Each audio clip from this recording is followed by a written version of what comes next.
আসসালামু আলাইকুম। আজ বুধবার 20 আগস্ট 2025, 5 ভাদ্র 1432 বঙ্গাব্দ, 25 সফর 1447 হিজরি। স্বাগত জানাচ্ছি আমাদের প্রতিদিনের আয়োজন আজকের প্রধান প্রধান জাতীয় দৈনিক পত্রিকার প্রথম পাতার খবরে। আমার দেশের প্রধান শিরোনাম, দিল্লিতে শেখ হাসিনার জন্য রাজনৈতিক কার্যালয়। এই খবরে বলা হচ্ছে, আওয়ামী লীগকে রক্ষায় 2 ব্রিটিশ আইনজীবী নিয়োগ, কার্যক্রম নিষিদ্ধের বিরুদ্ধে হস্তক্ষেপ চেয়ে জাতিসংঘে আবেদন। দিল্লিতে হাসিনার রাজনৈতিক কার্যালয় যুদ্ধ ঘোষণার শামিল, বলেছেন অধ্যাপক দিলারা চৌধুরী। ভারতের পদক্ষেপ বাংলাদেশের অভ্যন্তরীণ বিষয়ে ভয়াবহ হস্তক্ষেপ, বলেছেন অধ্যাপক মাহবুবুল্লাহ। জুলাই সনদকে সংবিধানের ওপরে স্থান দেওয়ার বিরোধী বিএনপি, স্থায়ী কমিটির বৈঠক। এ খবরে বলা হচ্ছে, সনদ নিয়ে আদালতে প্রশ্ন তোলা যাবে না, সেটিও গ্রহণযোগ্য নয়। দলীয় মতামত জানানোর দায়িত্ব দেওয়া হয়েছে সালাউদ্দিন সহ 3 জনকে। নোট অব ডিসেন্ট দেওয়া 2-1টি মৌলিক প্রস্তাবে ছাড় দেওয়ার আভাস। সাভার গণহত্যায় নির্দেশদাতা রাহুল এখন রাজাপুরের ইউএনও। এই খবরে বলা হচ্ছে, জুলাই গণহত্যায় ঢাকার সাভারে গুলি ও হত্যার নির্দেশদাতা হিসেবে শাস্তি পাওয়ার কথা থাকলেও এখনও বহাল তবিয়তে ছাত্রলীগ থেকে আসা এই কর্মকর্তা। ফেব্রুয়ারিতে নির্বাচন অনুষ্ঠানে দৃঢ় প্রতিজ্ঞ সরকার, সচিবালয়ে আইন উপদেষ্টা। এই খবরে বলা হচ্ছে, প্রধান উপদেষ্টার ঘোষণা অনুযায়ী আগামী বছরের ফেব্রুয়ারিতেই নির্বাচন অনুষ্ঠানে সরকার দৃঢ় প্রতিজ্ঞ বলে জানিয়েছেন আইন উপদেষ্টা ডক্টর আসিফ নজরুল। পার পেয়ে যাচ্ছেন আওয়ামী মদতপুষ্ট বিচারকরা, গণ অভ্যুত্থানের 1 বছর, তদন্তে নেই অগ্রগতি। এই খবরে বলা হচ্ছে, গণ অভ্যুত্থান পরবর্তী অন্তর্বর্তী সরকারের 1 বছর অতিক্রান্ত হয়েছে, কিন্তু বিচার বিভাগে আওয়ামী মদতপুষ্ট দুর্নীতিবাজ ও সুবিধাভোগী বিচারকরা এখনও বহাল তবিয়তে রয়েছেন। দৈনিক ইত্তেফাকের প্রধান শিরোনাম, ধার করেও আর্থিক সংকট কাটছে না দুর্বল ব্যাংকগুলোর। জুলাইয়ে 4,64,000 কোটি টাকার বিশেষ তারল্য সহায়তা দিয়েছে কেন্দ্রীয় ব্যাংক। এই খবরে বলা হচ্ছে, দেশে একীভূতকরণের আলোচনায় রয়েছে এমন কয়েকটি বেসরকারি ব্যাংক তীব্র আর্থিক সংকটের মধ্য দিয়ে যাচ্ছে। অভিযোগ রয়েছে, এসব ব্যাংকের গ্রাহকরা নিজেদের জমানো টাকা তুলতে পারছেন না। নির্বাচনের দিকে যাচ্ছে দেশ, সহযোগিতার জন্য প্রস্তুত সেনাবাহিনী। অফিসার্স অ্যাড্রেসে সেনাপ্রধান জেনারেল ওয়াকারুজ্জামান। এই খবরে বলা হচ্ছে, সেনাপ্রধান জেনারেল ওয়াকারুজ্জামান বলেছেন, দেশ এখন নির্বাচনের দিকে যাচ্ছে। অবাধ, সুষ্ঠু ও নিরপেক্ষ নির্বাচন অনুষ্ঠানে সরকারকে সহযোগিতা করার জন্য সেনাবাহিনী সব ধরনের প্রস্তুতি নিয়েছে। গর্ব হয় দেশে এমন নাগরিক আছেন যারা অন্যের জীবন বাঁচাতে আগুনে ঝাঁপ দিলেন। মাইলস্টোন ট্র্যাজেডিতে নিহত 3 শিক্ষকের পরিবারকে প্রধান উপদেষ্টা। এই খবরে বলা হচ্ছে, হাসপাতালে তাকে জিজ্ঞেস করলাম, তুমি বের হয়ে এলে না কেন? নিজের 2 সন্তানের কথা একবারও ভাবলে না? সে বলল, ওরাও তো আমার সন্তান, ওদের একা রেখে কি করে চলে আসি। নিহত শিক্ষক মাহিরিন চৌধুরীর স্বামী মনসুর হেলাল। নির্বাচনের ডামাডোল ডাকসু, জাকসু, রাকসুতে। ভোটের প্রচারে ছাত্র সংগঠনগুলো, আলোচনায় ছাত্রদল, শিবির ও বাকছাস। এই খবরে বলা হচ্ছে, ঢাকা, রাজশাহী এবং জাহাঙ্গীরনগর বিশ্ববিদ্যালয় ক্যাম্পাসে বাজছে ছাত্র সংসদ নির্বাচনের ডামাডোল। শিক্ষার্থীদের মধ্যে বিরাজ করছে উচ্ছ্বাস। 21 আগস্ট গ্রেনেড হামলা মামলা, একদিনে একই ম্যাজিস্ট্রেটের 3 আসামির জবানবন্দি রেকর্ড নিয়ে প্রশ্ন আপিল বিভাগের। এই খবরে বলা হচ্ছে, আত্মপক্ষ সমর্থনের সুযোগ না দিয়েই কেন তড়িঘড়ি করে ফাঁসি কার্যকর করা হলো মুফতি হান্নানের। পিআর পদ্ধতিতে নির্বাচনের পক্ষে নয় বিএনপি, বলেছেন ফখরুল। এই খবরে বলা হচ্ছে, পিআর পদ্ধতিতে বিএনপি নির্বাচনের পক্ষে নয় বলে জানিয়েছেন দলটির মহাসচিব মির্জা ফখরুল ইসলাম আলমগীর। প্রথম আলোর প্রধান শিরোনাম, সংবিধানের ওপরে জুলাই সনদের প্রাধান্য নিয়ে প্রশ্ন, বিএনপির প্রতিক্রিয়া। এই খবরে বলা হচ্ছে, জুলাই সনদ নিয়ে আদালতে প্রশ্ন তোলা যাবে না এমন বিধানেরও পক্ষে নন সালাউদ্দিন আহমদ। সনদ বাস্তবায়ন পদ্ধতি নির্ধারণের এখতিয়ার কমিশনের আছে কিনা প্রশ্ন। ডাকসু নির্বাচন, মনোনয়নপত্র বিক্রি হলো 658টি। এই খবরে বলা হচ্ছে, ঢাকা বিশ্ববিদ্যালয় কেন্দ্রীয় ছাত্র সংসদ ডাকসু নির্বাচনে মনোনয়নপত্র বিক্রি হয়েছে 658টি। বালু লুটপাটেও ঐকমত্য। এই খবরে বলা হচ্ছে, সিলেটের বিভিন্ন স্থান থেকে অবাধে বালু লুট হচ্ছে। গত 1 বছরে শুধু জাফলং এলাকা থেকে 10 কোটি টাকার বালু লুট করা হয়েছে। ইউরোপ জাপানের মতো দক্ষ শ্রমবাজারে জোর। এই খবরে বলা হচ্ছে, বন্ধ শ্রমবাজার চালু করতে আলোচনা, তৈরি করা হচ্ছে দক্ষ কর্মী। জাপান ইউরোপে কর্মী পাঠাতে একাধিক চুক্তি। প্রবাসী আয় বেড়েছে 24%। সরকারি ব্যবস্থাপনায় কর্মী পাঠানো বেড়েছে 4%। বিমানবন্দরে প্রবাসী লাউঞ্জ স্থাপন। 30% ছাড়ে স্বাস্থ্যসম্মত খাবার। প্রবাসী হাসপাতাল চালুর পরিকল্পনা। রাশিয়ার 2 হেলিকপ্টার কিনে বিপাকে বাংলাদেশ, মার্কিন নিষেধাজ্ঞা। এই খবরে বলা হচ্ছে, বিগত সরকার চুক্তি করেছিল, 298 কোটি টাকা পরিশোধ করা হয়েছে। এখন মার্কিন নিষেধাজ্ঞার কারণে হেলিকপ্টার 2টি দেশে আনতে পারছে না। ট্রাম্প ইউরোপীয় নেতাদের বৈঠক, সৌহার্দ্যপূর্ণ আলোচনা হলেও নেই সংকট সমাধানের লক্ষণ। এই খবরে বলা হচ্ছে, ইউক্রেন যুদ্ধ বন্ধে রাশিয়াকে কিছু বিষয়ে ছাড় দিতে যুক্তরাষ্ট্রের প্রেসিডেন্ট ডোনাল্ড ট্রাম্প রাজি হয়েছিলেন বলে মনে হচ্ছিল। এই অবস্থান থেকে তাকে সরিয়ে আনতে ওয়াশিংটনে ছুটে যান ইউরোপীয় ও ন্যাটো জোটের দেশগুলোর নেতারা। নয়াদিগন্তের প্রধান শিরোনাম, জুলাই সনদে আরও ছাড় দিতে পারে দলগুলো। আজ মতামত জমা দেওয়ার শেষ সময় বিশেষজ্ঞদের সাথে কমিশনের মতবিনিময় অব্যাহত। এই খবরে বলা হচ্ছে, জুলাই সনদ নিয়ে আজ 4টার মধ্যে মতামত জমাদানের নির্ধারিত সময় রয়েছে। ধারণা করা হচ্ছে বিভক্তির বিষয়গুলো নিয়ে আরও ছাড় দিতে পারে রাজনৈতিক দলগুলো, যাতে ঐকমত্য নিয়ে বড় রকমের কোনো অচলাবস্থা তৈরি না হয়। মাইলস্টোনের 3 শিক্ষক জাতির কাছে স্মরণীয় হয়ে থাকবেন বলেছেন প্রধান উপদেষ্টা। 21 আগস্ট গ্রেনেড হামলা মামলা, তারেক সহ আসামিদের খালাস বাতিলে আপিল শুনানি অব্যাহত। অশ্লীল ভিডিও ভাইরাল, দ্রুত ব্যবস্থার দাবি বিবি কর্তাদের।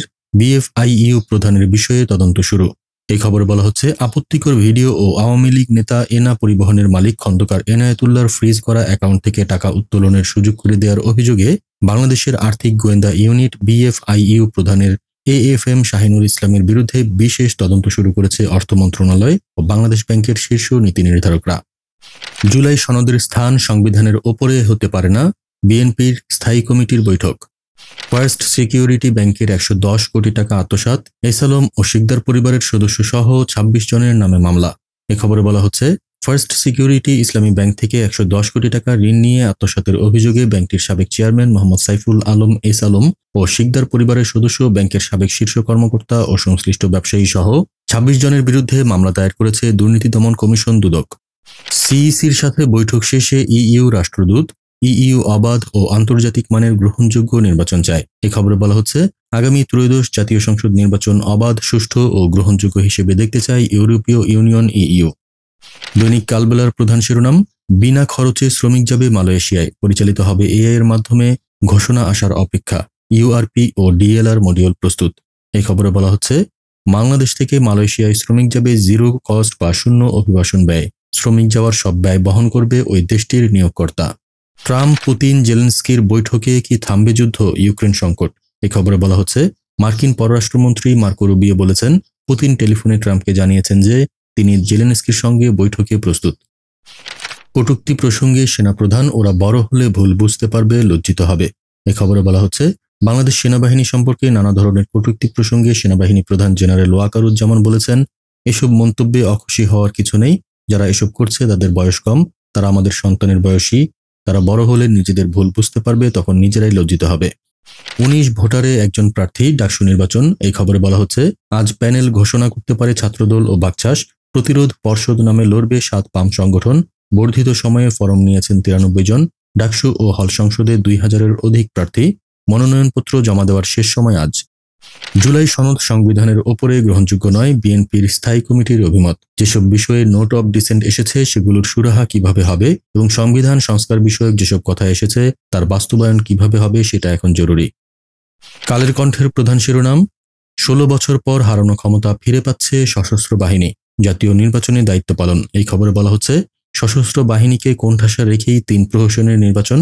এবারের নির্বাচনে মাঠে কার্যকর উপস্থিতি, আগের চেয়ে বেশি সংখ্যক সেনা মোতায়েন চাইবে ইসি। সশস্ত্র বাহিনী সুষ্ঠু নির্বাচনের সহায়ক হবে বলেছেন ইসি আব্দুর রহমানুল মাসুদ। এ বাহিনীকে কার্যকর ভূমিকায় রাখলে ভালো নির্বাচন সম্ভব বলেছেন বেগম জেসমিন টুলি। অফিসার্স অ্যাড্রেসে সেনাপ্রধান, নির্বাচনে নিরপেক্ষ দায়িত্ব পালনের জন্য প্রস্তুতি নিন। প্রতিকূল পরিস্থিতিতেও দৃঢ়চিত্ত ডক্টর ইউনূস। এই খবরে বলা হচ্ছে, প্রধান উপদেষ্টা ডক্টর মোহাম্মদ ইউনূস তিনি শুধু বাংলাদেশের নন, সারা বিশ্বের একজন রোল মডেল। জাতির প্রয়োজন, জাতির এক মহাসংকটে তিনি দেশের হাল ধরেছিলেন। গণতন্ত্রকামীদের বিভেদে ফ্যাসিস্ট পুনর্বাসনের পথ সহজ হয়ে উঠবে বলেছেন তারেক রহমান। এই খবরে বলা হচ্ছে, বিএনপির ভারপ্রাপ্ত চেয়ারম্যান তারেক রহমান দেশের রাজনৈতিক দল ও নেতাদের উদ্দেশ্য করে বলেছেন, যদি গণতন্ত্র উত্তরণের পথ সংকটে পড়ে, রাষ্ট্র ও রাজনীতিতে জনগণ অধিকার প্রয়োগ না করতে পারে, তাহলে সামগ্রিকভাবে সবাইকে এবং পুরো রাষ্ট্রকে সমস্যায় পড়তে হবে। অধ্যাদেশ জারি, স্থানীয় সরকার নির্বাচনে দলীয় প্রতীক থাকছে না। এ খবরে বলা হচ্ছে, দলীয় প্রতীক থাকছে না স্থানীয় সরকার নির্বাচনে। সংশ্লিষ্ট আইনে দলীয় প্রতীক বরাদ্দের ধারাগুলো বাতিল করে অধ্যাদেশ জারি করেছে সরকার। প্রশাসন ক্যাডারের নিয়ন্ত্রণমুক্ত হচ্ছে রাজস্ব খাত। এই খবরে বলা হচ্ছে, সংশোধিত অধ্যাদেশের খসড়ায় আসছে বড় পরিবর্তন। খাতের 2 সচিব পদে সুযোগ বাড়ল রাজস্ব কর্মকর্তাদের। অনুমোদনের জন্য শিগগিরই উঠছে উপদেষ্টা পরিষদে। ডাকসুতে 28 পদে মনোনয়নপত্র নিলেন 658 সম্ভাব্য প্রার্থী। শেষ দিন 93 জনের মনোনয়ন ফরম সংগ্রহ। 18টি হলে বিক্রি হয়েছে 1427টি মনোনয়ন ফরম। শহীদুল্লাহ হলে সর্বাধিক 112 মনোনয়নপত্র বিক্রি। জাকসুতে দ্বিতীয় দিনে 196 ফরম সংগ্রহ। এ খবরে বলা হচ্ছে, জাহাঙ্গীরনগর বিশ্ববিদ্যালয় কেন্দ্রীয় ছাত্র সংসদ জাকসু এবং হল সংসদ নির্বাচনে 2 দিনে যথাক্রমে 87টি ও 241টি মনোনয়ন ফরম সংগ্রহ করেছেন প্রার্থীরা। ব্যাংক একীভূতকরণ শিগগিরই, ক্ষুদ্র আমানতকারীদের অর্থ ফেরতের ভাবনা। এই খবরে বলা হচ্ছে, দুর্বল 5 শরিয়া ভিত্তিক ব্যাংকের একীভূতকরণে পূর্ণাঙ্গ রূপরেখার খসড়া তৈরি করেছে বাংলাদেশ ব্যাংক। সমকালের প্রধান শিরোনাম, বিদেশিদের হাতে যাবে 5 টার্মিনাল, খরচ বৃদ্ধির শঙ্কা। এই খবরে বলা হচ্ছে, তৈরি থাকা টার্মিনাল বিনিয়োগ ছাড়া বিদেশিদের দেওয়া কতটা সঠিক তা নিয়ে ভাবতে হবে বলেছেন মোহাম্মদ জাফর আলম, সাবেক বোর্ড মেম্বার, চট্টগ্রাম বন্দর। যে পথে শেখ হাসিনা সরকার হেঁটেছে, এই সরকারও হাঁটছে সেই পথে, বলেছেন আনু মোহাম্মদ, অর্থনীতিবিদ। জাকসুতে দ্বন্দ্ব, রাকসুতে সংকট, ডাকসুতে বিভক্ত বাকছাস। এই খবরে বলা হচ্ছে, অভ্যুত্থানের নেতাদের কোন্দলে সংগঠন বেহাল। ঢাকা বিশ্ববিদ্যালয়ে 3 প্যানেলে বাকছাস নেতারা, কর্তৃত্ব নেই, তবে এনসিপি নেতারাই আশা। ভোলাগঞ্জে সাদা পাথর লুট, 5 বাক্যের এজাহার, আসামি 2000, সাক্ষী গণমাধ্যম। এই খবরে বলা হচ্ছে, 1.5 কোটি টন পাথর লুট, 11 লাইনে 5টি বাক্যে এজাহার, আসামি 2000, সাক্ষী গণমাধ্যমে প্রকাশিত প্রতিবেদন। বাদী খনিজ সম্পদ উন্নয়ন ব্যুরো বিএমডি। দুর্দশাগ্রস্ত ঋণ 7.5 লাখ কোটি টাকা ছাড়িয়েছে ব্যাংক খাত। এই খবরে বলা হচ্ছে, 1 বছরে বেড়েছে 2,60,000 কোটি টাকা। মোট ঋণের 44% বেশি দুর্দশাগ্রস্ত, যার আদায় অনিশ্চিত। যুগান্তরের প্রধান শিরোনাম, ডাকসুতে 8 প্যানেলের লড়াই, পছন্দের তালিকায় যোগ্যরাই অগ্রাধিকার। এই খবরে বলা হচ্ছে, ডাকসুর 28 পদের বিপরীতে 658 ও হল সংসদে 1427টি মনোনয়নপত্র বিক্রি, জমা দেওয়ার শেষ দিন আজ। ডাকসুর নির্বাচন প্রসঙ্গে সাবেক ভিপিজিএস, জাতীয় নির্বাচনে প্রভাব ফেলবে না জয় পরাজয়। নজিরবিহীন লুটপাট, ভঙ্গুর ব্যাংক খাত, হাসিনার 15.5 বছরে ঋণ কেলেঙ্কারি পাচার। এই খবরে বলা হচ্ছে, কমপক্ষে মূলধন রাখতে হয় 10%, ব্যাংকগুলোর আছে 3.08%, যা স্মরণকালের সর্বনিম্ন এবং প্রয়োজনের তুলনায় 6.92% কম। 2022 সালে মূলধন রাখা ছিল 11.83%। অফিসার্স অ্যাড্রেসে সেনাবাহিনী প্রধান, সুষ্ঠু নির্বাচন অনুষ্ঠানে সরকারকে সহযোগিতা করবে সেনাবাহিনী। জুলাই সনদের 3 দফায় আপত্তি বিএনপির, স্থায়ী কমিটির বৈঠক। এই খবরে বলা হচ্ছে, সনদ সংবিধানের উপরে প্রাধান্য পেলে খারাপ নজির হবে, খসড়া সনদের সূচনায়ও অসামঞ্জস্য। শহীদ পরিবার ও আহতদের সচিবালয় ঘেরাও, আইন উপদেষ্টার পদত্যাগ সহ 4 দফা দাবি। এই খবরে বলা হচ্ছে, জুলাই হত্যাকাণ্ডের মামলার আসামিরা জামিন পাওয়ায় আইন উপদেষ্টাকে দায়ী করে তার পদত্যাগ সহ 4 দফা দাবি করেছেন জুলাইয়ের শহীদ পরিবারের সদস্য ও আহতরা। এই ছিল আজকের প্রধান জাতীয় দৈনিক পত্রিকার প্রথম পাতার খবর। আগামীকাল আবার আমরা হাজির হব নতুন সব সংবাদ নিয়ে। সেই পর্যন্ত দেশজগৎ নিউজের সাথেই থাকুন। ধন্যবাদ।